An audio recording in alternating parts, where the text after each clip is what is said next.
All right, guys, what's up?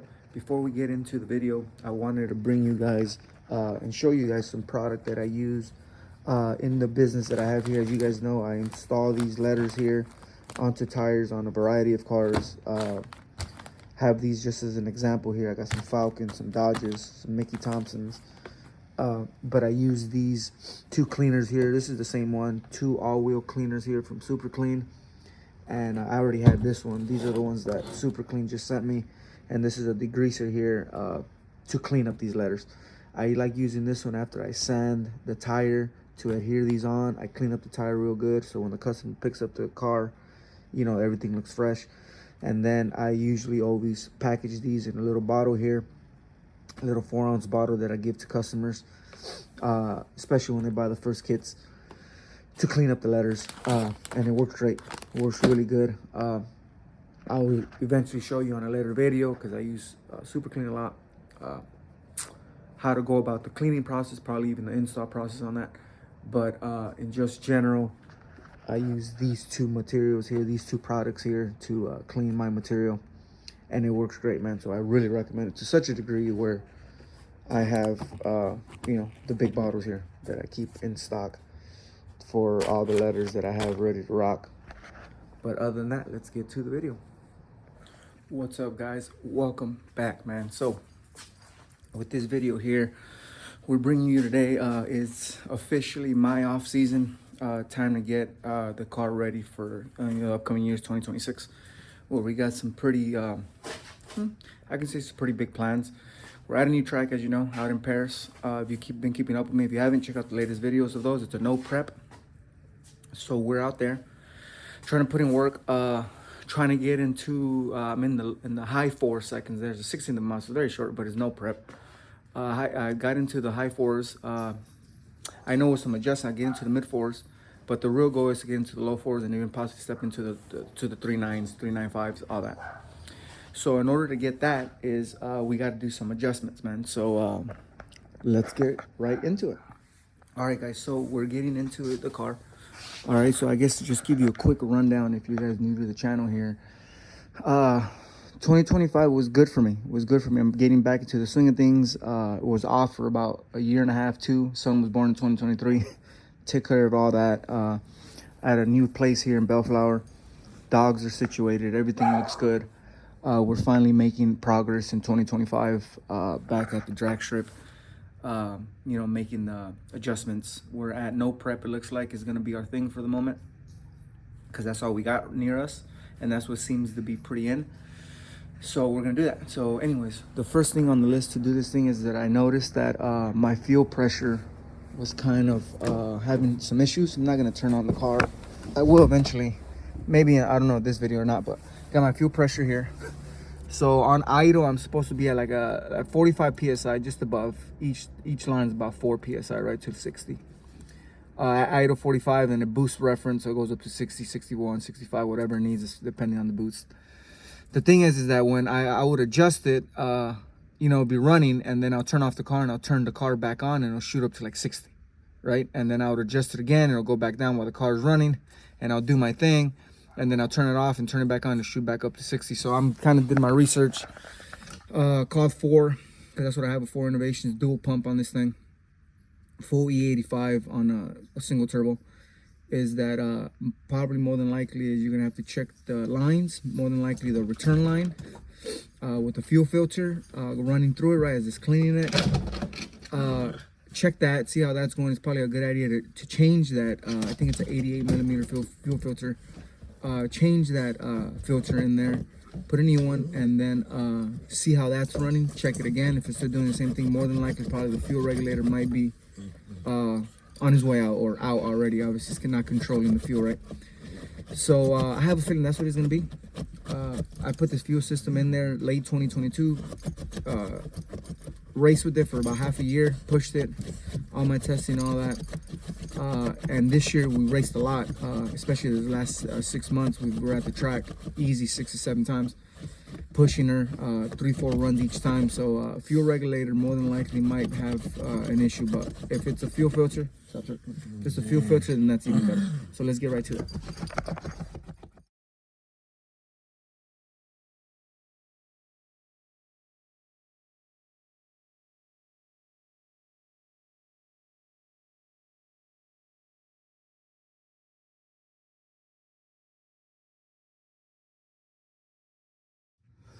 All right, got the cover off. Here's the filter. You guys can see it there. Don't smell any leak. That's good.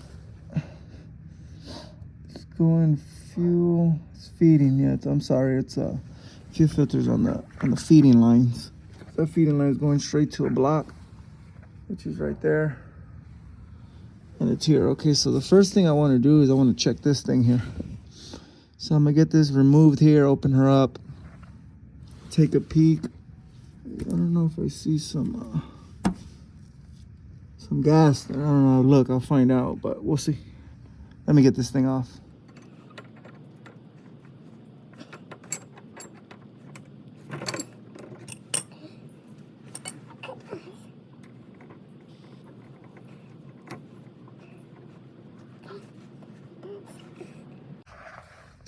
All right, guys, so I got this thing off the filter there.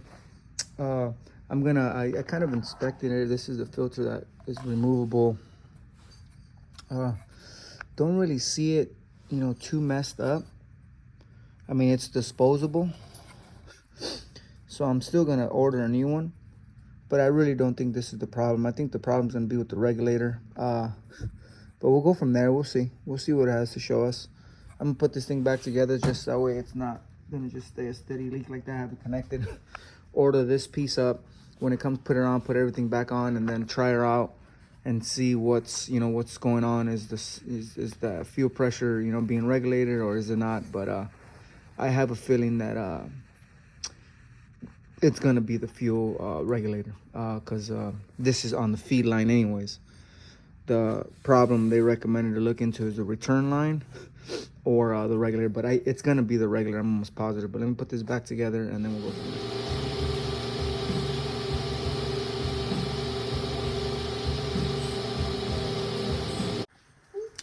All right, guys, we're back at it. I got the order of four innovations. I ordered up a brand new filter and diaphragm. It looks like they sell a rebuild kit, so that's pretty cool because I don't have to buy new. I'm hoping that the rebuild kit should do it. This goes here before I lose this. Let me put this back. I'm finishing up a lot of loose ends. Fully welded the exhaust. I've been needing to fully weld that, and I'm gonna wrap it up. Control the heat there. So just real quick, the Fore. This is the F1i, I believe, or F1i fuel pump. Stainless steel diaphragm in there. Comes boost reference here to my vacuum block there. Actually, you know what? I disconnected the turbo here. Let me connect this before I forget. That goes right in there. Okay. So these go in there. Boost reference from the I believe it's the F1i fuel pump return style. So it gets fed through back there, as I was saying, and it returns it through here, right, and then underneath there you return it back to the tank. But what it comes with is that you got to remove this whole black piece here. It comes with new bolts, so that's pretty cool. It comes with a brand new diaphragm, which is this one here. It looks like this is the ball. This is the old one, and it doesn't look bad. It does look a little worn out right there, probably going back up and down. So it probably could have, you know, it needed a rebuild kit. Where I saw the biggest problem is that I took off this adjusting nut first, right? It comes right off, and there's a ball up on top of it that presses down on it. Here it is. That was really gunky. That was really gunky in there. So I think by just cleaning that would have probably done it, but didn't want to risk it. So I got the whole rebuild kit just in case. At least I know that I have a whole new kit here if I need to reuse it. I'm thinking this one still works. So I got bolts, diaphragm, ball, everything. So I had to clean it up. Here's it is, the aftermath of it. It was really gunky in there. Clean that up. So I'm hoping that's it. That's it. So I have it connected. I tighten it back up. Everything looks to spec. I just tighten it about halfway. I adjust as needed. I got to go ahead in there and put this filter in there before I continue to, you know, progress to start it. But we'll see. Right, Ezra? What happened? What? You got wet? Yeah. How? Look. How did you get wet? Yeah, okay, what? All right, well, we got to get this car done, okay, Ezra? So you're going to help me out, okay? You want to help me? Huh? You want to help me start the car? Okay, sure. Okay, come on. Let's go get some tools. And let's get this car started. All right, so let me get this stuff going. And then let's see if I can get it on for y'all. All right, got the filter in there. So it says it flows this way. So it comes in through here, right? Flows that way. So I changed it. This is where it says, look, I like this stuff because it says, look at that, service this end. So I took it off, changed the filter, swapped it. I already cleaned this out insides. So this is ready to go. The spring looks good, brand new filter, so it should be ready to rock.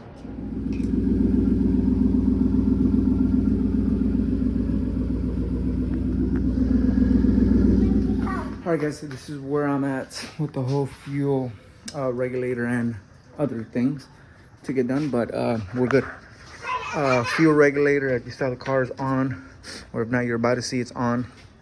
It's holding well. Originally, what I was seeing is that I would turn on the fuel regulator and it would be high.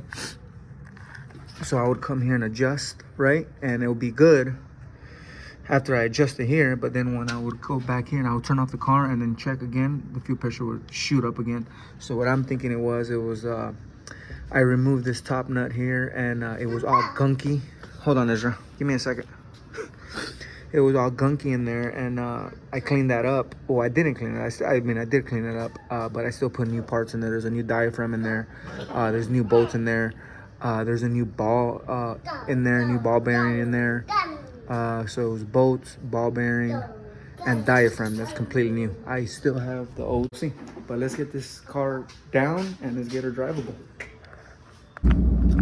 All right, guys, we're in her. Mustang's feeling pretty good. I kind of wanted to set a duty for number 3 because I think I'm at point. Yeah, I'm at 0. Maybe I'll try to set that. I probably got to drop off these dudes though because it does get a little gnarly. But she's feeling good though. Let me put the sound.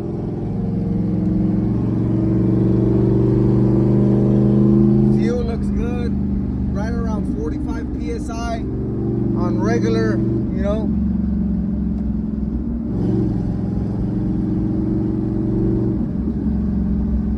Feeling pretty good.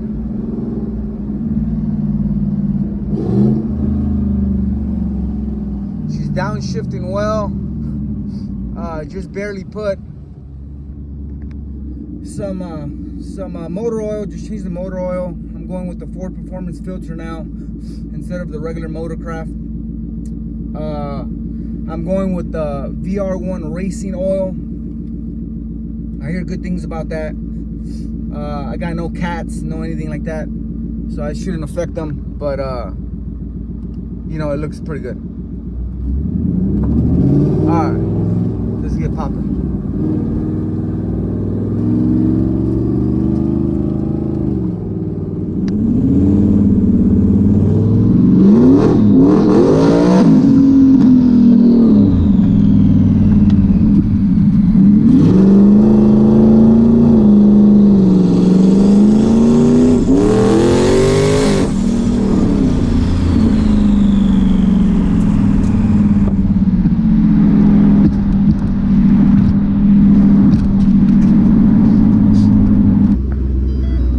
Guys, as you've seen, got a little pull on the Mustang. Mainly what I'm checking for is my fuel looks good, which it does. It's staying at about 45. When I hit boost, it goes up, obviously on reference, so that's really good. My biggest thing is I was trying to set my duties.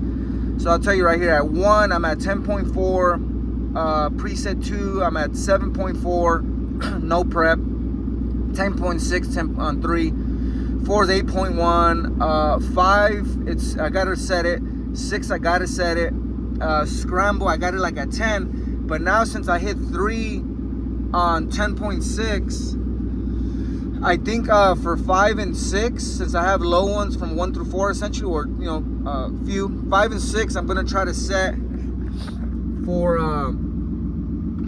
turn it off so you can hear me. 5 and 6 I'm gonna try to set for a higher boost. I know that 3 is on 30% duty. I know it can go more. I just got a little squirrely, as you can see a little bit. Oh, it's wet out here still. It rained a lot yesterday. I'm probably gonna redo that one again. Hopefully get like 11-ish, 11.5-ish would be nice. And then from there go up to about 50%, 60% duty on 5 and 6, and try to get that 13, 14 pounds, maybe even 115, just so I can have that ready for a prep track. And then scrambler, I'm gonna have to go from 10.6. I need that to be 14, 15 as well. You know, 15 is what I'm pushing right now, what I want to max out on, since I don't have head studs on this thing. I have timing gears, oil pump gears, stuff like that, brand new valve springs, but my head studs, I didn't change them. That's actually going to be the next change, you know, when I get there. Hopefully that in a water to air intercooler, probably by mid this year in 2026, when we get there. But yeah, that's the next plan, guys. Well, I got my spark plugs coming in, so I'm gonna put those in probably when I get my spark plugs. Make another video for y'all, and then try to get those spoof settings for 5, 6 and scrambler, possibly redo 3, but I'm kind of happy with 3 because I have two 10 pounds, 10 psi pounds, 1, 7, 1, 8, 1 through 4, so that covers me there. 5 and 6 get a little higher. Scrambler, I need it just, you know, when I need that extra giddy up on the no prep, if I even can get to that. But other than that, man, thanks for watching, and I'll catch you guys very soon.